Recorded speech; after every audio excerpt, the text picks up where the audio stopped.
하나님의 말씀은 신명기 6장 4절부터 9절까지 말씀입니다. 신명기 6장 4절부터 9절까지 말씀입니다. 이스라엘아 들으라. 우리 하나님 여호와는 오직 유일한 여호와이시니 너는 마음을 다하고 뜻을 다하고 힘을 다하여 네 하나님 여호와를 사랑하라. 오늘 내가 네게 명하는 이 말씀을 너는 마음에 새기고 내 자녀에게 부지런히 가르치며 집에 앉았을 때든지 길을 갈 때든지 누워있을 때든지 일어날 때든지 이 말씀을 강론할 것이며 너는 또 그것을 내 손목에 메어 기호를 삼으며 내 미간에 붙여 표를 삼고 또 내 집 문설주와 바깥문에 기록할지니라. 아멘. 오늘 본문을 중심으로 다음 세대를 위한 사명이라는 제목으로 함께 은혜를 나누기를 원합니다. 오늘 본문은 쉐마라고 불리는 그 이스라엘의 핵심 기도문이자 선언문입니다. 이 쉐마는 히브리어로 들으라라는 뜻을 가진 단어입니다. 유대인들에게는 이 오늘 본문이 신앙의 핵심이자 매일의 삶을 규정하는 아주 중요한 기도문입니다. 날마다 이것을 아침 저녁으로 외워요. 암송을 해요. 이 말씀을. 왜냐? 이것을 통해서 자기 자신이 어느 민족인지, 자기 자신들을 이스라엘 한 민족을 이루게 하신 분이 누구인지를 잊지 않기 위해서예요. 이스라엘 민족이 어떻게 태동하고 어떻게 생겼는지 그것은 성경에 우리가 다 기록되어 있어요. 다 알아요. 이스라엘 사람들은 거저 생긴 민족이 아닙니다. 성경의 말씀대로 한 사람 아브라함으로부터 시작해서 이삭, 야곱에 이르러서 야곱의 후손들이 이루어진 것이 이스라엘 민족이에요. 무슨 얘기예요? 역사라는 얘기예요. 지어낸 얘기가 아니라는 거예요. 그 이스라엘 백성들이 만났던 경험했던 그 하나님에 대한 그 모든 것을 잊지 않고 살아가는 백성이라는 겁니다. 오늘 본문에 보면은 우리 하나님 여호와는 오직 유일한 여호와이시니 라고 고백하고 있습니다.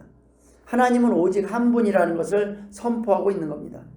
그리고 그 이후에 마음을 다하고 뜻을 다하고 힘을 다하여 주 너희 하나님을 사랑하라 라는 말씀이 신명기 6장 5절에 기록되어 있습니다. 우리가 예배를 드린다, 하나님을 만난다, 하나님의 음성을 듣는다, 어디서부터 시작되냐면 하나님의 말씀이 그냥 이야기가 아니라 하나님의 음성으로 인정되고 들리기 시작할 때부터 예배가 시작돼요. 그때부터는 예배가 가능해져요. 하나님의 음성을 듣고 하나님을 만날 수 있습니다. 저는 사실 그런 것들을 알고 믿고 있었지만 실감나지 않았어요. 그런데 이 말씀, 뭐 오늘 주시는 말씀, 뭐 성경은 항상 있고, 근데 오늘 내게 주시는 말씀, 과연 그게 딱 하나님이 정말 나에게 딱 필요한 말씀으로 딱 오늘 주시고 예비하시고 이러실까? 그런 생각을 했어요. 그냥 하나님 성경 말씀 다 읽고 믿고 살면 되지. 그런데 한 해 동안 이 말씀이 아브라함에게 주셨던 말씀이 아니라 오늘 내게 주신 말씀이구나. 하나님이 오늘 말씀을 통해서 나에게 무언가를 알려주시고 계시는구나. 이것을 내가 인정하고 날마다 그날 하나님이 주시고 그날 내게 보여주신 그 말씀이 그냥 우연이 아니라는 것을 경험하게 된 때가 있었습니다. 그것이 예전에 섬기던 교회 송구영신 예배 때라고 예전에 말씀드렸을 거예요. 이 송구영신 예배 때 말씀 뽑기 우리 교회도 하잖아요. 말씀 뽑기 여러 개를 해갖고 말씀 뽑기를 해갖고 하나씩 뽑는 그것이 있었어요. 그리고 교육자들이 다 이걸 준비를 해가지고 말씀 뽑기를 이만큼 준비해서 그거를 뽑는 시간들이 있었어요. 근데 저희 교육자들이 그 송구영신 예배 전에 준비를 해야 되잖아요. 교회인들이 많으니까 이걸 다 준비해서 이렇게 탁 통해 놓고 있는데 제가 솔직히 저는 부정적이었어요. 이거 무당도 아니고 저걸 이렇게 뽑는다고 뭐 그게 좋은 말씀, 그게 딱 뭐 나에게 그날 맞는 말씀이 나올까? 목사님들 옆에 계시는데 이거 참 이거 별로 저한테는 이게 공감이 안 갑니다. 제가 만약에 이날 하나님이 만약에 이렇게 말씀을 주시는지 만약 제가 미리 한번 뽑아보겠습니다. 뽑아보고 그래갖고 한번 제가 딱 하나 뽑았더니 바로 오늘 본문 6장 5절 말씀이 나오는 거예요. 내 마음을 다하고 목숨을 다하고 뜻을 다하고 힘을 다하여 주 너희 하나님을 사랑하라. 그러니까 딱 덜컹한 거예요. 이게 성경 전체에서 제일 중요한 핵심 구절이거든요. 이게 탁 나와서 하나님 앞으로 이렇게 살라는 겁니까? 모든 것을 다 들여서 하나님을 사랑하라는 거니까. 그래서 제가요, 이건 무효 취소하고 다시 딱 빼놓고 다시 뽑을게요. 다시. 그럼 목사님들이 다 보고 있는 게 재밌어서. 그런데 제가 또 하나 딱 뽑았어요. 그랬더니 또 이 말씀이에요. 내 마음을 다하고 뜻을 다하고. 그 많은 성경 구절 중에 제가 다시 뽑는데, 근데요, 이 말씀이요, 신명기 6장 5절에만 있는 게 아니라 신명기 10장 12절에도 나오고 30장 6절에도 나오고 마태복음 22장 37절에도 나오고 마가복음 12장 30절에도 이 말씀, 누가복음 10장 27절에도 이 말씀이 있어요. 다 예수님이 언급하시고 반복해서 이 말씀이 있어요. 근데 딱 뽑으면은 마가복음 12장 32절. 전혀 다른 구절로 그 많은 구절을 주신 거예요. 이것도 뭐예요? 3세판. 한 번 더 뽑았더니 또 나오는 거예요.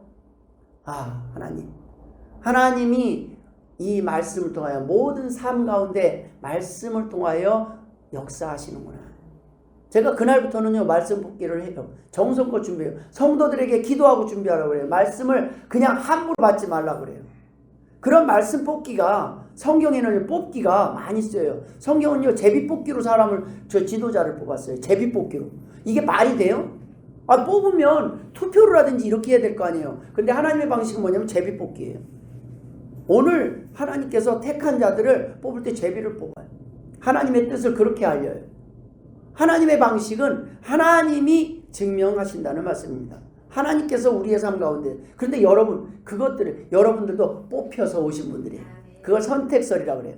하나님께서 아무나 이 자리에 나올 수 있게 한 것이 아니라 그 수많은 사람들 가운데서 뽑아주셨으니까, 택하셔 주셨으니까 이 자리에 나올 수 있다는 말씀입니다.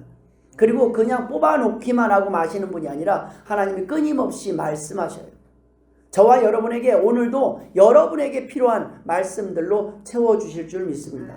그래서 그 송구영 신예배 때만 뽑는 게 아니에요. 저는요, 여러분들 대신방 때 저는 기도하면서 말씀을 뽑아요. 사실은 제가 좋아하는 말씀을 막 이렇게 전해줄 수도 있어요. 그런데요, 저는 모르겠습니다. 이 가정에 어떤 말씀을 주실지 모르겠는데, 하나님, 이 가정에 제가 뭘 전할까요? 저는 풀어서 해석하는 사람일 뿐이에요. 하나님 뭘 드리면 좋겠습니까? 이 금년에 하나님이 이 가정에게 원하는 뜻이 무엇이고, 그걸 궁금해서 기도하면서 뽑아요. 그러면요, 기가 막히게 탁탁 맞아요. 안 그래요, 권사님? 이 금년에 권사님이 뽑은 말씀이 작년에 뽑은 권사님 말씀하고 똑같은 말씀이 나왔어요. 작년의 말씀하고 똑같은 거. 한 해 더 그 말씀을 묵상하라고 하는 뜻으로. 권사님도 작년 거 우리는 그 새해 주시는 말씀들을 어떻게 해요? 그 이전에 액자를 드리고 그걸 캐리 쓴 거를 뽑아서 그 위에 그 다음 장을 올려놓거든요. 그런데 똑같은 말씀이 다 나오는 거예요. 여러분, 이 세상에 모든 것을 우연이야 이렇게 가면 평생 그 사람은 우연으로 살아가요. 그냥 우연히 흘러가듯이 대충 살아가요. 그러나 여러분, 하나님을 만나는 것은 필연입니다. 하나님께서 우리를 사랑하시기 때문에 하나님이 기어코 부르시고 하나님이 오늘도 말씀하셔요. 이것을 알리는 것이 바로 이게 쉐마라는 거예요. 너희들이 잊지 말고 이 말씀을 자녀에게 부지런히 가르치라 이거예요. 손목에 메고 미간에 붙여 항상 기억하라는 이러한 내용이 오늘 본문에 있다는 거예요. 그래서 유대인은 이것을 잊지 않고 아침 저녁으로 암송할 뿐만 아니라 아침에 자녀들이 나갈 때 쉐마의 말씀을 적은 양피지를 그 작은 상자에 넣어서 문설주에 이렇게 붙여놓은 거를 매주자라고 그러는데, 또 그 다음에 팔에 매는 거 테필리라는 이것을 오늘날까지도 계속하면서 하나님은 살아계시다, 이것을 가르쳐요. 하나님은 살아계시다. 그래서 이 쉐마는 들으라로 출발해요. 들어라. 무슨 얘기냐? 사람의 말을 듣는 게 아니라 하나님의 음성으로 들을 때 역사하기 시작한다는 거예요. 말이 그냥 말이에요. 그렇지 않으면 제가 전하는 말 나로야 여기저기 써 있어요. 그런데 이 말씀이 되는 거예요. 그래서 하나님의 말이 아니에요. 하나님의 말씀이에요. 하나님의 말씀이 우리에게 임하고 하나님의 말씀으로 우리에게 들릴 때 우리의 삶 가운데 이 말씀이 말씀되게 하시는 분이 하나님임을 경험하게 하신다는 말씀입니다. 저는 오늘 교회 왔을 때 제일 먼저 우리 서희 참 고마운 게 누구도 서희처럼 저를 안아주는 사람이 없어요. 서희는 저기서부터 보면 목사님 그러고 이렇게 와서 안겨요. 저 큰 덩치가. 근데 애기 때 요만한 키, 저보다 작았는데 오늘 키 재보니까 저보다 더 컸어요. 키가 어느 틈에. 근데 키만 큰 게 아니라 오늘은요 이런 거예요. 목사님 제가요 오늘 헌금을 했어요. 근데 헌금을 어제 와가지고 헌금함에 넣어놓고 갔다는 거예요. 한번 봐주세요. 그리고 보니까 11조 그러고 이서희 딱 써있어요. 그랬더니 서희가 11조를 했네. 그러고 알았어. 그랬더니 속에 내용을 한번 보세요. 그러는 거예요. 5만 원이나 들어있어요. 작은 돈이 아니잖아요.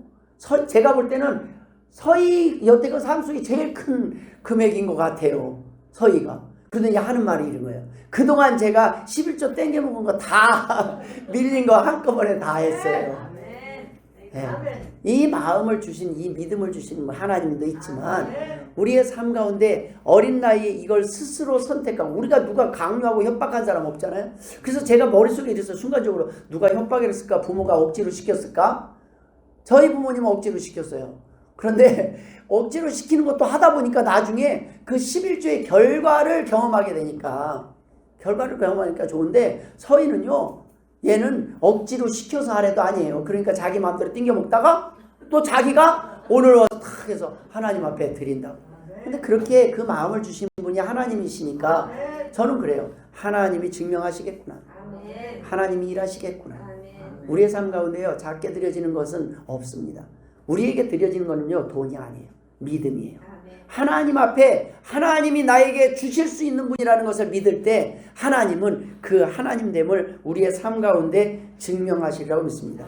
이것을 제가 왜 오늘 예배 시간에 선포해요? 보자는 거예요. 하나님 우리가 보겠습니다.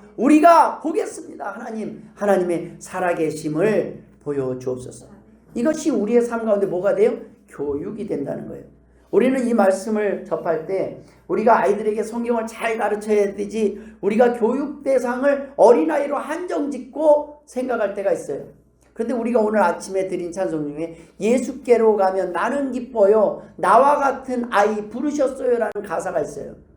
이거는 우리와 해당하지 않는 내용이구나가 아니라, 예수님 앞에 나올 수 있는 것은 어린아이와 같은 심정으로 낮아진 자들이 나와서 예배할 수 있다는 말씀입니다. 하나님 앞에서는 우리는 항상 어린아이일 뿐이에요. 어린아이의 특징이 무엇입니까? 부모 없이, 보호자 없이 못 사는 거예요. 부모가 없이는 산다는 생각을 아예 못하는 게 어린아이예요.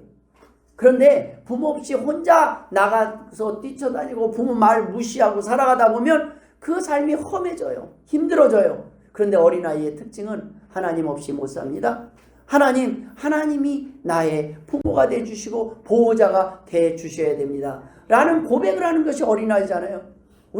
저는요 우리 어머님 지금 얼마 전에 작년에 돌아가셨지만, 어머님 돌아가시 전까지도 저희 어머님한테 가면 엄마 그랬어요. 그 엄마라고 부를 수 있는 분이 없어요. 그렇지만 우리 하나님이 계시잖아요. 우리는요 하나님 앞에 영원히 어린아이일 뿐이에요. 그 마음으로 하나님 아니면 안 됩니다, 하나님이 도와주셔야 됩니다 라는 그 믿음의 고백으로 하나님 앞에 나오는 것이 예배라는 말씀입니다. 하나님 앞에 나오는 것은요, 내 잘난 것을 내 자랑을 하기 위해서 나오는 것이 아니라, 하나님 나는 참으로 많이 부족합니다. 두렵습니다. 지혜도 없습니다. 갈 바를 알지 못하겠습니다. 어떻게 살아야 될지 모르겠습니다. 하나님 말씀하여 주옵소서. 그때 하나님 뭐라 그래요? 나는 날마다 너에게 말씀하고 있노라. 기독교 방송 틀면 날마다 말씀이 나와요. 새벽에 날마다 말씀이 선포되고 있어요. 주일마다 말씀이 선포되고 있어요. 근데 내 귀가 닫혀 있고 내 눈이 멀어 있기 때문에 하나님의 말씀을 내가 가볍게 여기는 거예요. 하나님은 오늘도 우리에게 말씀하고 계십니다. 그리고 오늘도 말씀하실 거예요. 저는 오늘 본문을 중심으로 우리 어른들이 짊어져야 될 3가지 영적 책임에 대해서 함께 나누고자 합니다. 첫 번째가 부모의 마음이 먼저 하나님으로 가득 차야 된다는 겁니다. 우리 교회는 이제 어린이가 없어요. 다 이제 중학생 이상이 됐어요. 그렇지만 우리 모두가 어린이에요. 그리고 또 모두가 누군가에게 부모의 역할을 감당하고 어른의 역할을 감당해야 된다는 거예요. 그런데 그 부모, 그 지도자, 그 보호자의 역할이 무엇이냐는 거예요. 그것이 바로 오늘 내가 네게 명하는 이 말씀을 너는 마음에 새기고 가르치기 전에 먼저 우리 마음에 하나님의 말씀이 임하고 그 말씀을 경험하고 인정할 때 거기서부터 교육이 시작된다는 것입니다. 내가 아는 지식을 전하는 입술의 기술이 아니고 내 마음에 새겨진 하나님을 전하는 삶의 전수가 바로 진짜 교육이기 때문입니다. 어느 아버지가 아들에게 평소 이런 말을 합니다. 사람은 모름지기 정직해야 된다. 정직해야 된다.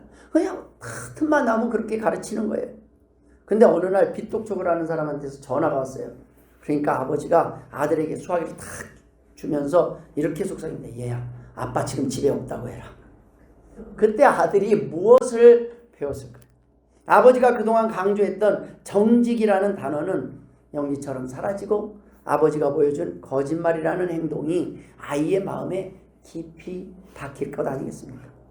교육은 말이 아니라 보여줌으로 완성됩니다.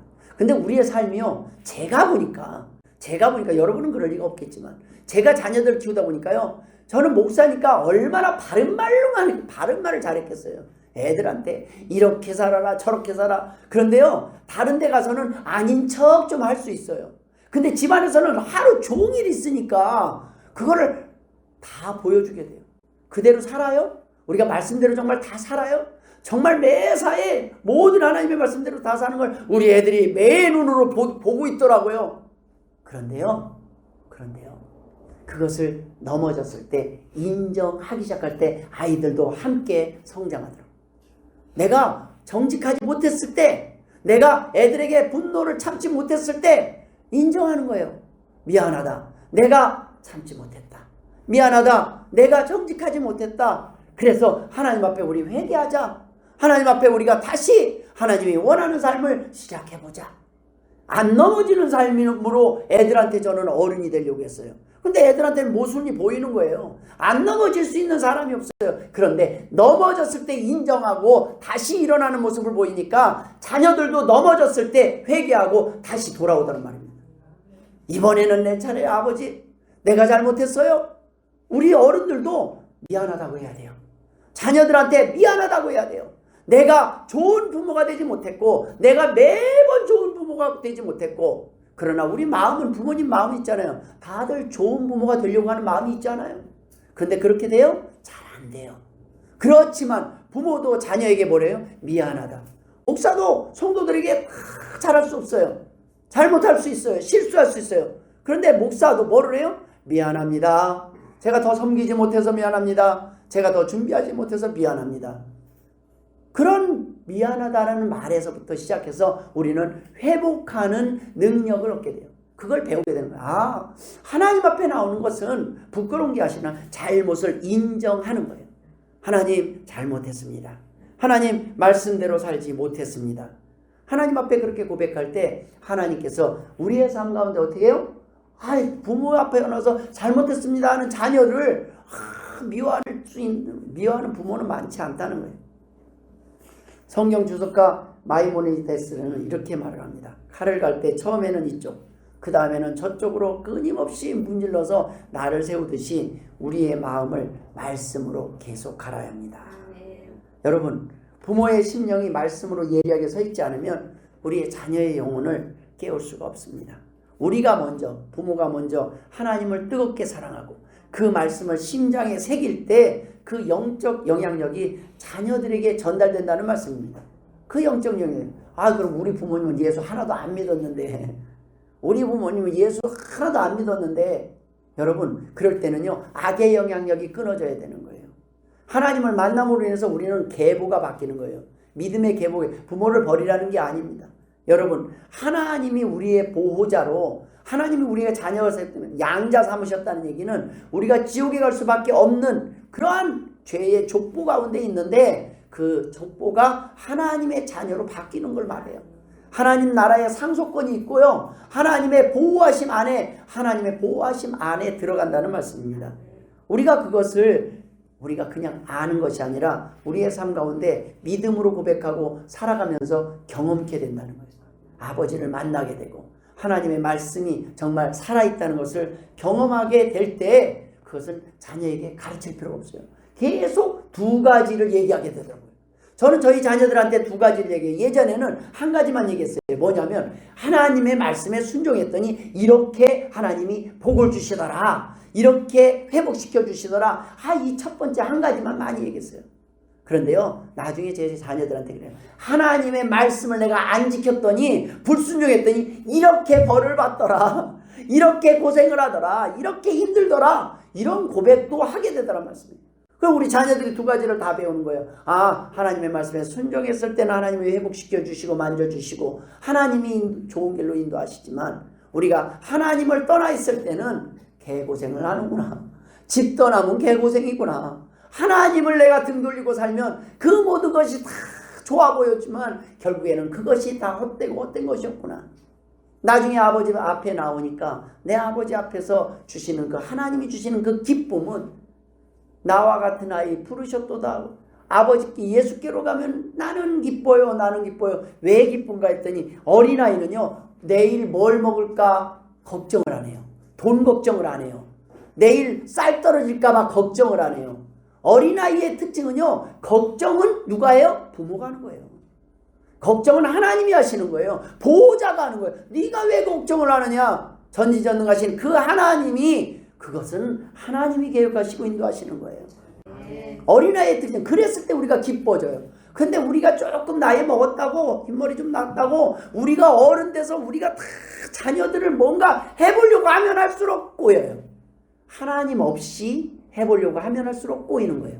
그러나 하나님은 내 실수까지도 하나님이 다 감안하시면서 하나님이 풀어주시는 분입니다.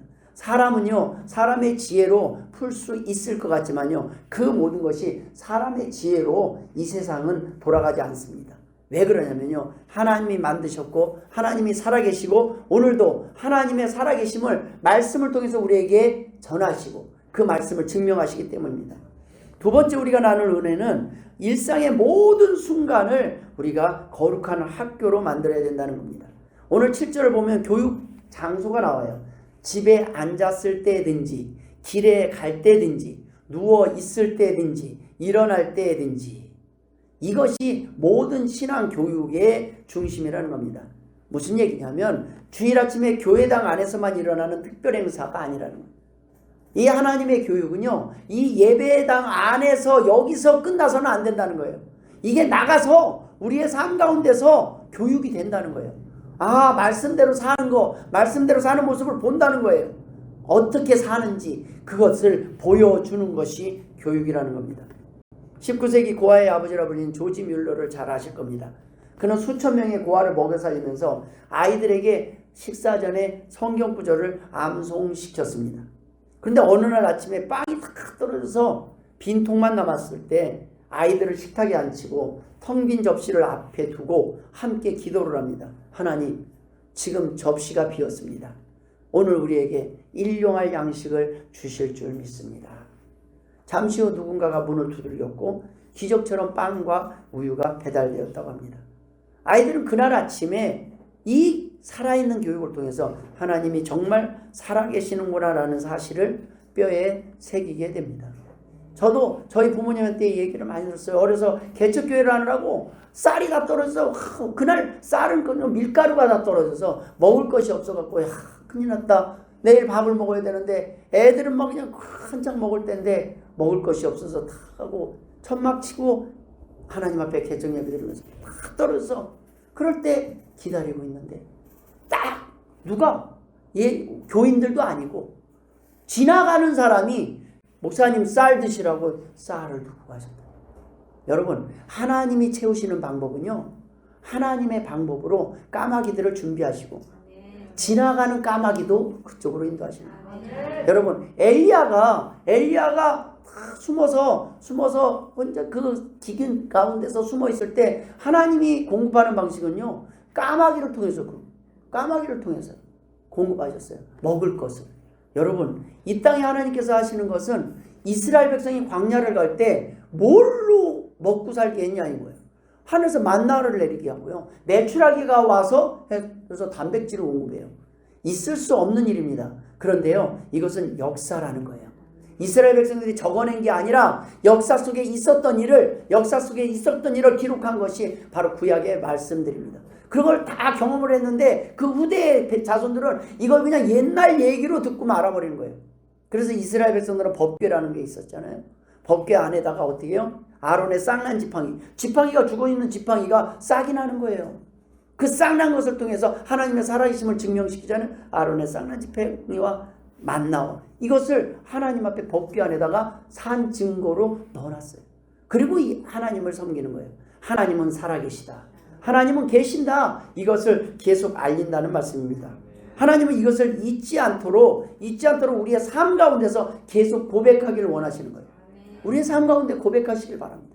그러면요, 그게 하나님의 영광을 자꾸 가로채는 이런 일들을 하지 말고, 우리가 하나님이 오늘도 인도하셨습니다. 하나님이 오늘도 지켜주셨습니다. 하나님이 오늘도 공급하셨습니다. 이 공급하신 것을 저는 서비스할 뿐입니다. 섬길 뿐입니다. 전달할 뿐입니다. 근데 우리는 다 그 영광을 내가 다 가로채. 다 내가 한 것처럼 나의 이름을 드러내기 바쁘지만 하나님께서, 우리 서희가 요번 주에 잘 배웠는데 소요로 문답 1번 뭐지? 사람의 목적이 뭐라고? 제일 되는 목적이? 네, 하나님을 영화롭게 하고, 하나님을 영화롭게 하고, 그 하나님을 영화롭게 하고 우리가 영원히 그분을 앞에서 즐거워하는 거예요. 하나님은 우리에게 사람을 만드신 목적이 하나님을 위해서 만들었어요. 그런데 별거 아니에요. 그냥 하나님이 다 주시지만 그 가운데 하나님 안에서 모든 근심 걱정은 다 맡기고 내가 하나님 앞에 기도하면서 하나님의 도우심을 청하면서 하나님의 방법으로 문제들을 해결하면서 그 앞에서 즐거워하는 거예요. 그렇지 않으면요, 우리 삶의 근심 걱정이 떠날 날이 없어요. 계속 불안한 거예요. 뭐가 돼도 계속 불안한 거예요. 왜 그래요? 내가 하나님이 원하는 자리에 있지 못할 때는 모든 일이 불안하고 두려울 수밖에 없어요. 그 해결되는 것이 하나님의 도우심을 내가 거절했기 때문에 이 세상에 기도할 곳이 없는 거예요. 도움을 청할 곳이 없어요. 무슨 얘기입니까? 어려서는요, 부모에게 도움을 청하면 돼요. 근데 나이가 들면 부모도 이제 다 없잖아요. 우리가요, 어떤 일이 닥치면 다 내가 해결해야 돼요. 도움을 청할 곳이 없어지는 게 어른이잖아요. 근데 여러분, 우리와 같은 어린아이를 하나님이 부르셨음을 믿으실 주의 이름을 축원합니다. 하나님은요, 지금도 우리의 기도를 들으실 준비를 하고 있어요. 우리가 어려울 때 하나님 나 도와주세요. 그 모습을 보고 우리의 자녀도 어려울 때 내가 죽고 없어진 뒤에도 하나님 도와주세요. 절망하지 않고 하나님을 찾고 이곳에 나와서 기도하며 엎드리며 하나님의 살아계심을 경험하게 될 줄 믿습니다. 세 번째, 자녀의 시선이 닿는 모든 곳에 우리는 신앙의 표대를 세워야 합니다. 마지막으로 8절 9절은 이렇게 말씀하고 있어요. 손목에 메어 기호를 삼으며 미간에 붙여 표를 삼고 집 문설주와 바깥문에 기록할지니라. 이 말씀은 뭐냐면 무엇을 결정하든 무엇을 바라보든 어디를 향하든 하나님의 기준 아래에 있게 하라는 강력한 권면입니다. 그것이 가장 귀한 성공이라는 것입니다. 미국의 한 경건한 어머니가 방 천장에다가 성경 구절을 자녀 보라고 크게 붙여놨다고 그래요. 아이가 눈 뜨면 천장에 말씀이 적혀 있었어요. 근데 그 아이가 나중에 커서 이렇게 고백을 합니다. 나는 매일 아침 하나님의 눈동자를 마주하며 일어났습니다. 여러분, 우리의 자녀 앞에 우리가 어떤 것을 보여줄 수 있어요? 자녀 앞에 어려울 때 무엇을 보여주겠습니까? 내가 힘들어서 쓰러지면 너도 앞으로 힘들면 이렇게 살아라, 이렇게 풀어라, 이렇게 해결해라. 그걸 우리의 삶을 통해서 보여주는 거예요. 힘들어도요, 힘들 때 자녀에게 기도하는 부모가 되시길 주의 이름으로 축원합니다. 자녀가 그걸 보는 거예요. 새벽에 나는 자고 있는데 막 어머님이 눈물을 흘리며 나를 위해서 기도하고 부모님이 기도하는 그 소리를 듣고 자란 자녀는 힘들면 기도하게 돼 있습니다. 힘들면 절망하지 않습니다. 포기하지 않아요. 하나님의 도우심을 기대합니다. 그리고 하나님이 그것을 증명하시고 그것을 경험하게 된다는 말씀입니다. 종교개혁 당시 영국의 신자들도 그때는 성경책이 비싸니까 어떻게 해요? 교회 기둥이나 집 때문에 중요한 성경 구절을 붙여놨다고 말합니다. 여러분, 우리가 요즘은 말씀 캘리, 저희 집사람이 말씀 캘리를 많이 쓰는데 그래요. 저희 집에 오면은 여기저기 말씀이 붙어 있어요. 여기도 있고 저기도 있고 막 이렇게 걸어놔요. 액자에도 걸어놓고. 여러분 사방에 왜 거론을 뭐 말씀은 많은데 그러나 그 해에 주신 말씀도 하고 또 하나님이 오늘 주신 말씀도 또 써서 이렇게 붙이고 그러다가 또 누가 오면은 이 말씀도 가져가고 싶으면 또 드리기도 하고 그런데요 여러분 집안에 저희 교회 성도들 대신방할 때 제가 꼭 그렇게 어떻게 말씀 구절 해가지고 앞에다가 액자로 해서 드리죠. 그거 1년 내내 이렇게 보는 거예요. 지나가면서 아 하나님이 이 금년에 이 말씀을 주셨구나. 하나님이 나에게 이 말씀을 통해서 역사하실 거구나. 그것을 믿고 우리가 의지하며 살아간다는 말씀입니다. 왜요? 그 집 안에 하나님이 계시는 거예요. 그 말씀만 여러분 응답하신다고 생각하지 마세요. 그 말씀을 주신 하나님이 주인 되시는 거예요. 그 말씀 주신 하나님이 이곳에 계신다는 거예요. 그 하나님을 우리가 믿으면서 살아가는 그 모습을 보여주는 것이 신앙의 유산이라는 말씀입니다. 이러한 신앙의 유산은 저절로 상속되지 않습니다. 우리가 먼저 하나님을 만나야 되고 하나님을 사랑하고 그 사랑하는 모습들을 하나님 앞에 고백했는데 그 하나님도 그 고백을 받으시고 우리에게 주시는 그 축복과 기쁨을 경험하며 간증하게 될 때 저는 그 하나님의 그 간증과 그것이 우리 대에서 끝나는 것이 아니라 우리 자녀에게로 후손에게로 이어질 줄 믿습니다. 야, 너희 할아버지가 이랬고 너희 할머니가 이랬는데는 우리의 하나님을 만나기 전의 모습이었겠죠. 그런데 그 하나님을 만나서 이렇게 하시고 나서 우리가 이렇게 행복하고 기쁜 가정들이 되었다. 이렇게 고백할 수 있게 되기를 바랍니다. 그렇지 않으면요 싸우는 모습 싸울 수 있어요. 과거에는 무슨 얘기냐면 과거에 그걸 너무 부끄러워하지 마세요. 나는 옛날에 다 해서 이미 망쳤어가 아니라 우리 부모가 보여주는 것은 망쳤을 때 하나님이 일으키시는 모습을 보여주면 되는 거예요. 아 예전에는 내가 나도 정신을 못 차렸었다. 그런데 내가 어느 날 하나님을 만나고 나니까 어느 날 내가 하나님께서 내게 주시는 그 음성에 순종하기로 결단하고 나니까 하나님께서 내게 다시 회복시켜 주신 잃어버린 기쁨, 사랑하고 싶은 마음, 다시 절망하지 않고 소망 가운데 하나님을 바라보는 그 믿음을 주시고 그것이 이렇게 복이 되었다라고 촌할 수 있는 것입니다. 여러분 우리의 삶 가운데 사단은 계속 그래요. 너는 그래서 안 돼. 너는 지금까지 해서 안 돼. 그러나 하나님 말씀하세요. 너는 그렇지만 돼. 지금이라도 일어나면 돼. 지금이라도 내가 너를 사용할 수 있어. 저는 그런 생각을 해요. 모세를 왜 하나님이 40대에 사용하지 않고 80살 다 끊어지고 80살 된 늙은이를 불러가지고 사용하셨을까? 저는 생각해보면 그래요. 왜 그랬을까요? 왜 젊은 때를 안 썼을까요? 노인도 돼. 여기 80 다 이하잖아요. 80도 돼. 하나님께서 쓰시면요 80도 하나님은 나이가 중요한 게 아니에요. 또 어린아이도 하나님은 쓰셔요. 한 소년이 자신의 도시락을 예수님 앞에 내려놓고 그 도시락으로 인해서 어떻게 됐습니까? 그 도시락으로 인해서 하나님께서 놀라운 기적을 행하는 것을 그때 보게 하잖아요. 그 한 가난한 과부의 두렙돈을 적다고 하셨어요? 아니요. 그 두렙돈을 저 여인은 자기 재산의 전부를 드렸느니라 라고 인정하지 않습니까?